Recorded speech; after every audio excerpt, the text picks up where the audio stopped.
शिवानी,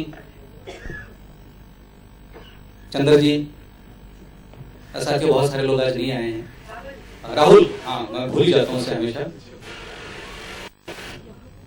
अब मैं दो महत्वपूर्ण व्यक्तियों को बुलाना चाहता हूँ। मेरे दोनों निर्माता आरती पुरोहित किसी परिचय के मोहताज नहीं है। मुकेश आओ, ऋषिता, शिवानी, चंद्र जी, साथियों बहुत सारे लोग आज नहीं आए हैं। राहुल, हाँ मैं भूल ही जाता हूँ उसे हमेशा। अब मैं दो महत्वपूर्ण व्यक्तियों को बुलाना चाहता हूँ। मेरे दोनों निर्माता आरती पुरोहित, आरती कहाँ हो? आरती नहीं आओ ना, नहीं आ जाओ, फिर वापस चली जाना। मंदिरा है ना, मंदिरा कश्यप, और इस फिल्म को जिन्होंने प्रेजेंट किया है उनको भी मैं आमंत्रित करना चाहूंगा।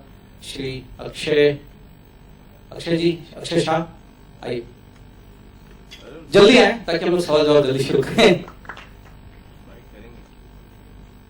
विनोद तुम क्यों चुप चुप बैठो भाई, क्योंकि रोशनी इतनी तेज है कि मैं अपने साथियों को देख नहीं पा रहा हूं। तो मित्रों, ये 58 दिन की शूटिंग की एक छोटी सी कोशिश थी एक आम आदमी की कहानी देश के आम आदमियों तक पहुंचाने की।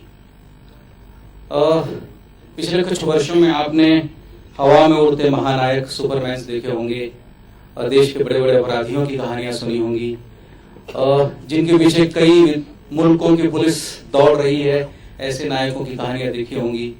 बड़ी बड़ी तिजोरियों के ताले तोड़ने वाले और बैंकों को लूटने वाले नायकों की कहानी देखी होगी। Z+ की टीम की एक छोटी सी कोशिश है कि वो आपके आम आदमी की कहानी, जो आपके आसपास बिखरे पड़े हैं, ऐसे चरित्रों की कहानी आपके सामने ले आए। तो मेरी बात अपनी खत्म हुई। अब आपके सवाल, और आप जिस भी व्यक्ति से इसमें से सवाल का उत्तर चाहते हो आप पूछ सकते हैं। तो मैं आमंत्रित करता हूं आपके सवालों को। ये कहानी दिमाग में एक पत्रकार है आप जैसे ही, उनका नाम है राम कुमार सिंह, जो राजस्थान पत्रिका के लिए काम करते हैं, मूलतः कहानीकार हैं।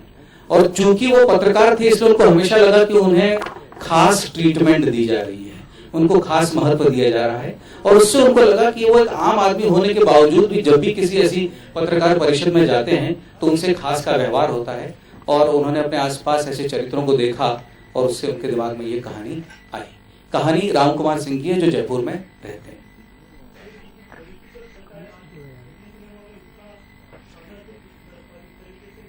जी, एक तो जो आपने कहा कि इस तरह की कहानी हमारे हिंदी सिनेमा में उसके लिए कोई जगह ही नहीं होती है, इसलिए मुझे अच्छी भी लगी। और दूसरी, मैंने जहां से शुरुआत की थी, आप सबको पता होगा चाणक्य से। चाणक्य भी भारत का पहला प्रधानमंत्री था। इसमें भी जो आप कहानी देख रहे हैं वो एक प्रधानमंत्री की कहानी देख रहे हैं। मुझे लगता है जिस चीज का हमारे जीवन से सबसे बड़ा संबंध है, राजनीति। हम अखबार का पहला पेज जब हर सुबह पढ़ते हैं तो पहली जो खबर पढ़ते हैं वो देश की राजनीति की खबर पढ़ते हैं। जब रात को टीवी भी देखते हैं तो राजनीति की खबर देखते हैं, लेकिन उस पर सिनेमा नहीं बनाते। तो मुझे लगा एक ऐसी कहानी जिसका संबंध आपके जीवन से हर दिन पड़ता है। आपने पिछले कुछ सालों में कई सरकारें भी बदल दी, वो ताकत जिस आम आदमी के पास है वो राजनीति पर बनी फिल्में क्यों नहीं देखता, क्यों नहीं समाज बनाता। तो राम की ये कहानी मुझे इतनी अच्छी लगी, मुझे लगा ये चुनौती मुझको स्वीकार करनी चाहिए कि देश के सामने दूसरी या तीसरी राजनीतिक फिल्म मैं लेकर जाऊं।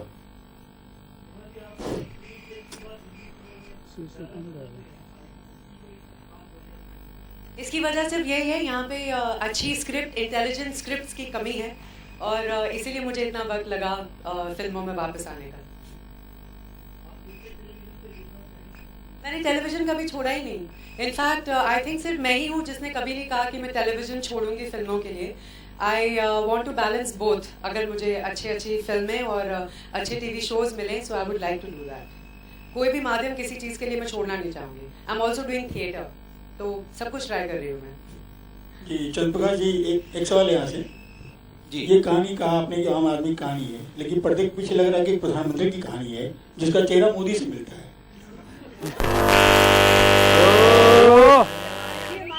ऑडियो गया,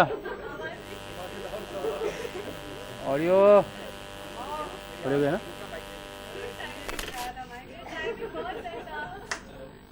आगे आगे चलो। Okay okay. आ जी आ रही है। मैं बोल सकता हूँ। मालूम है हेलो। हाँ, प्रधानमंत्री इसका एक प्रमुख चरित्र है। जब वो स्क्रीन पर नहीं होते तो लोग उनकी बात करते हैं, और ये महज योगानुयोग है। मैंने कभी ऐसा नहीं सोचा था कि आपको जो चेहरा मोदी का दिखता है, मुझे वो चेहरा मोदी जी का नहीं दिखता।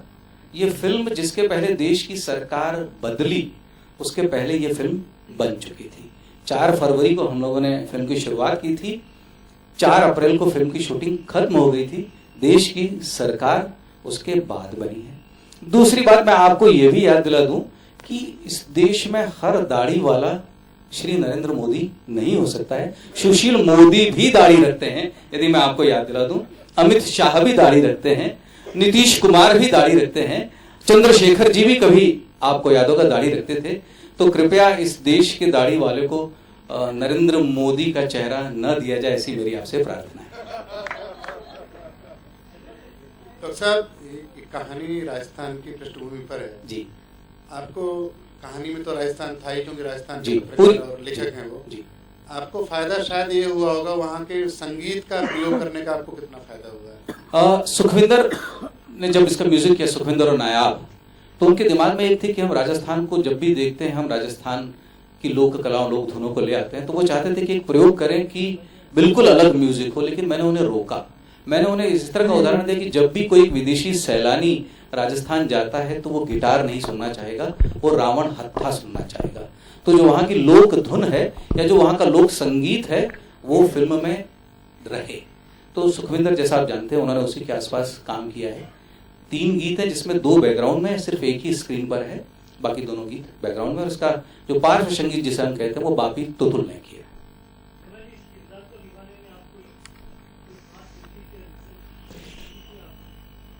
ऐसा है कि रिसर्च करने का मुझे ज़्यादा टाइम नहीं मिला, बिकॉज मुझे 15 दिन पहले या 20 दिन पहले स्क्रिप्ट मिली थी, और मैंने सीधा इनको मंडावा में ज्वाइन किया, और मैं सिर्फ सर की इंस्ट्रक्शंस को फॉलो कर रही थी, बिकॉज जो विजन होता है वो हमारे डायरेक्टर का ही होता है।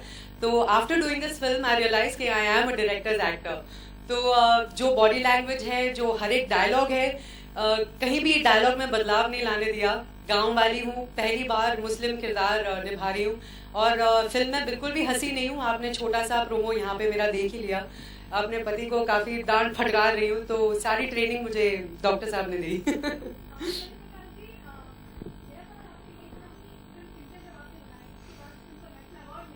जी,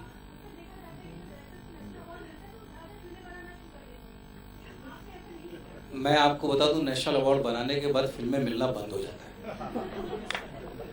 मुझे अक्सर मुझ पर यह आरोप रहा है कि आप सोचने वाली फिल्में बनाते हैं, और लोग कहते हैं कि मेरी फिल्म देखने तब आओ जब अपना दिमाग घर पर छोड़ कर आओ। और मैं हमेशा कहता हूँ, इस फिल्म के लिए भी कहता हूँ कि हम आपको वादा करते हैं कि इस फिल्म में हम आपको हंसाएंगे, और कृपया आप अपना दिमाग साथ में लेकर आइएगा। डॉक्टर साहब, सबसे बड़ी बात हाईलाइट फिल्म की लग रही है इसकी कास्टिंग। जी, मतलब सारे कैरेक्टर जो हैं बिल्कुल रियल लग रहे हैं, ये कैसे संभव हुआ? साथियों, मुझे कुछ ऐसे भी लोग मिले थे जिन्होंने पैसे के साथ कुछ सितारे भी दिए थे कि ये पैसा ले लो, ये सितारा ले लो। कुछ ऐसे भी लोग थे जिन्होंने दूसरे कलाकारों की भी मांग की थी, लेकिन हम लोगों का मैंडेट था कि हम उन्हीं चरित्रों को लेंगे, जो उन्हीं कलाकारों को लेंगे जो चरित्र दिखते हों। जैसे कि आदिल साहब वाकई पंचर वाला लगते हैं। आप जब फिल्म देखेंगे, और आदिल साहब में वो संभावना है कि जब उनको पंचर वाला छोड़कर कुछ और बनना होता है तो भी वो बनने की क्षमता उसमें रखते हैं। आप सबने उनका सारा काम देखा है। तो सबसे पहली शर्त ये थी कि हम उन्हीं कलाकारों को लेंगे जो अपने चरित्र को निभाने में बड़े समर्थ कलाकार हों। और आप जिन सभी को देख रहे हैं, सभी इस देश के और हमारी हिंदी फिल्म इंडस्ट्री के बड़े समर्थ कलाकार हैं।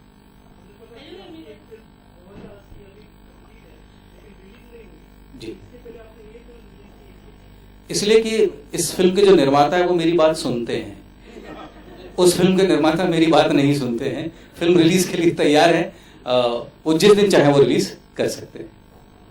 लेकिन एक ऐसी कृति जिसका हम सबको बड़ा इंतजार था, साहित्यिक कृति है वो, जी। जब ऐसी कृति रुक जाती है तो ये अन्याय है। मैं बिल्कुल मानता हूँ ये साहित्य के साथ भी अन्याय है, उस साहित्यकार के साथ भी अन्याय है, उस निर्देशक के साथ अन्याय है, और उन तमाम कलाकारों को ने जिन्होंने अपना समय उस फिल्म को दिया, जिसके लिए कोई बहुत बड़ा मूल्य भी उन लोगों ने नहीं लिया। मुकेश तिवारी जी, आपसे सवाल है, एक ऐसा आपने किरदार निभाया है इसमें जो आशिक मिजाज है, शायर है, तो इसको निभाने के लिए आपने अपने इर्द गिर्द किसको देखा? नहीं, मैं ही हूँ।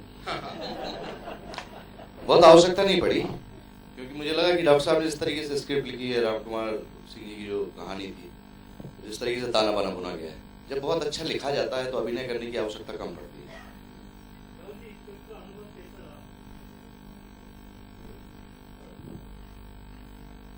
हर बार नया लगता है, इस बार भी ऐसा ही लगा।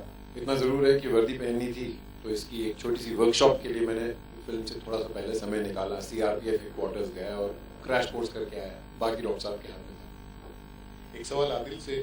आदिल जी, इंग्लिश फिनिश के बाद मेरे ख्याल से ये दूसरी फिल्म है जो पूरी फिल्म की जिम्मेदारी कहीं ना कहीं आप पर बहुत ज्यादा है, तो इस जिम्मेदारी को निभाने से पहले क्या क्या तैयारियां की पंचर वाला एक्ट करने से पहले? इंग्लिश में ज्यादा जिम्मेदारी मैंने नहीं निभाया, शायद श्रीदेवी जी ने निभाया था। और इसमें मेरे ख्याल से फिल्मों में अक्सर जो जिम्मेदारी निभाते हैं वो डायरेक्टर्स होते हैं, और कोई भी श्रेय जो प्रशंसा है या फिर कोई अप्रिसिएशन है जो एक्टर को किया जाता है, वो आधा से ज्यादा डायरेक्टर्स को जाना चाहिए फिल्मों में। थिएटर में जैसे हमने थोड़ा सा स्किट किया, उसका श्रेय जो प्रशंसा है हम पर आना चाहिए, क्योंकि हम डायरेक्टर की बात सुनते नहीं है वहां पर। हम तो कुछ भी कर लेते हैं, कट भी कर दे, कट भी नहीं कर सकते ना। लेकिन फिल्मों में मेरे ख्याल से जो तैयारी के हिसाब से, मैं बहुत छोटा सा कस्बा से हूँ, मैं खुद असम के ग्वालपाड़ा शहर है, वो बहुत ही छोटा शहर है, और बचपन से पंचर वाले के साथ संपर्क था, साइकिल चलाता था, पंचर हो जाता था तो ले जाते थे। और उसके बाद फिर डॉक्टर साहब का जो स्क्रिप्ट है, जो डायलॉग्स है, वो अब उसको ठीक से बोल रहे तो ठीक है, काफी है, उससे ज्यादा मेरे ख्याल से फिर डायरेक्टर वहां बैठे रहते हैं, आंखें कान नाक सब खोल करके एक शब्द भी चेंज करने नहीं देते हैं। तो वो पहला कंडीशन था उनका कि एक शब्द भी आप चेंज नहीं करोगे। तो मैंने कहा बिल्कुल नहीं करेंगे, आपने उतने देर से आप स्क्रिप्ट के साथ हैं, मैं एक दिन में आके आपका शब्द क्यों चेंज करूँगा। तो फिर डॉक्टर साहब जैसे हमें निर्देशन दिए,